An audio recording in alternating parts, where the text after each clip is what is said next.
So how do you get the pronunciation of chateau right, and what does it mean in French? What is the typical French pronunciation of chateau as well?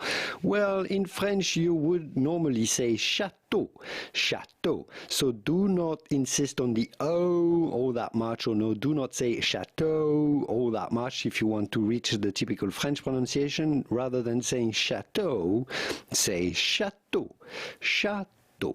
Chateau. Now, what is a chateau? Well, a chateau is a castle. It can be a large country house as well, and often it is a reference of a winery, just like Chateau Margaux, Chateau Lafite Rothschild, and so many more. All of this in France, obviously. Chateau. Chateau. I hope this video was useful. If it was, give it a quick thumb up before you go to support my work, and I will see you soon in the wonderful world of French pronunciation and the world of wine. Au revoir. Bye-bye.